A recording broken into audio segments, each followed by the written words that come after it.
Alright, so I saw this article on BountyIntoComics.com. Eternals actor Kumail Nanjiani sets up tired Hollywood narrative in case Eternals flops at box office. The reviews have been coming in, and they haven't been all that good.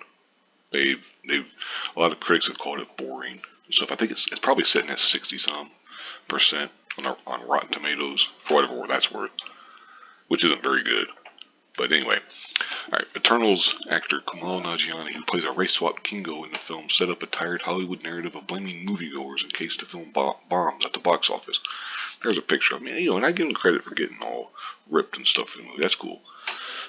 Anyway, Nanjiani took to Twitter where he reacted to an article from the Direct claiming Eternals had been review bombed on IMDb. The article's headline claimed Marvel's Eternals get review bombed for LGBTQ relationship. He wrote in a now deleted tweet, "Looks like we're upsetting the right people. Eternals opens November 5th. It's always a good thing. Start just blaming people. Start blaming the potential fans and the moviegoers and such. Excuse me. As noted, this is a tired Hollywood narrative pushed by directors and actors in order to deflect from a poor quality film and an abysmal box office. Elizabeth Banks infamously tried this tactic ahead of the release of her Charlie's Angels film." And gives her the quote right here: "Look, people have to buy tickets to this movie too. This movie has to make money. If this movie doesn't make money, it reinforces a stereotype in Hollywood that men don't go see women do action movies." Excuse me. And she went on to bemoan men's taste in films. "I'll go and see a comic book movie with Wonder Woman and Captain Marvel because that's a male genre. So even though those movies are about women, they put them in the context of feeding the larger comic book world. So it's all about, yes, you're watching a Wonder Woman movie, but we're setting up 3 other characters, or we're setting up Justice League." And talk about how it only earned $73 million at the worldwide box office on a budget of $48 million, which meant it should have earned at least $120 to break even. Banks isn't the only one to deploy this tactic. Terminator Dark Fate director Tim Miller described critics of the film as closet misogynist. If you're at all enlightened, she'll play like gangbusters. If you're a closet misogynist, she'll scare the fuck out of you because she's tough and strong but very feminine, which that's her. I wouldn't call that very feminine, but okay, whatever. "We did not trade certain gender traits for others. She's just very strong, and that frightens some dudes." It's mainly the haircut for me that makes it where it's not very feminine. It's like, come on, dude. Why do they always give these action chicks a very, very short haircut? Now, some women can pull it off, but most can't.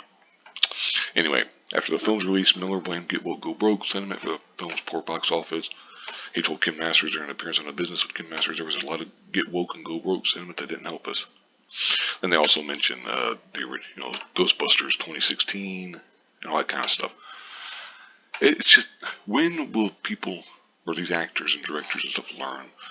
Don't sit there and criticize the fans. Don't say, "Hey, if you don't go watch this movie, you're a misogynist, you're a racist, you're a sexist, you're a homophobe, you're this, you're that." It's like, why can't people just not like a movie? Why in the world would you start off attacking potential customers? Oh, damn, it's at 59%. This says it definitely appears that Nanjiani is trying to employ the same tactic, especially given film critics are panning the movie. As of writing, the film currently has a 59% on Rotten Tomatoes. And this was like, I think the other day.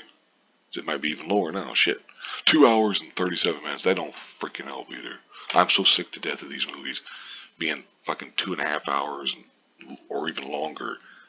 No reason. Now, I will say one of the things with Eternals, I kind of understand it a bit more with this one because they got to introduce like a dozen characters. Which is the biggest mistake that Marvel has made with this movie.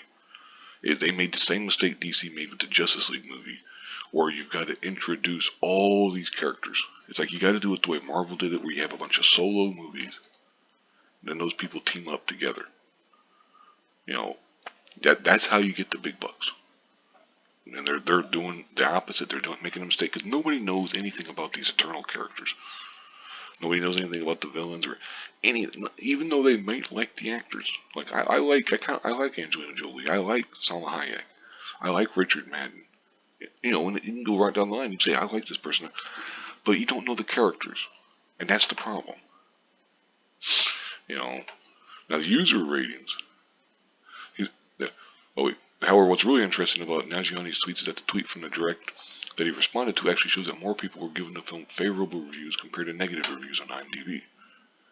They received 934 positives or 10s versus 450 ones, which is almost double. But it's, whatever. Then they start talking about some projections and stuff. I don't care about that. But yeah, I'll go ahead and wrap this up here. But it's just, why would, now there's a reason that he deleted this tweet, because it's fucking stupid. It's like, why would you do that? Oh, it looks like we're upsetting the right people. What, fans, customers?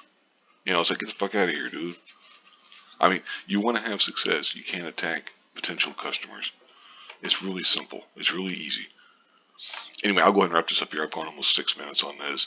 Let me know if you got any, comments or whatever. I always read all the comments, respond and stuff. But anyway, thank you very much for watching, and have a good one.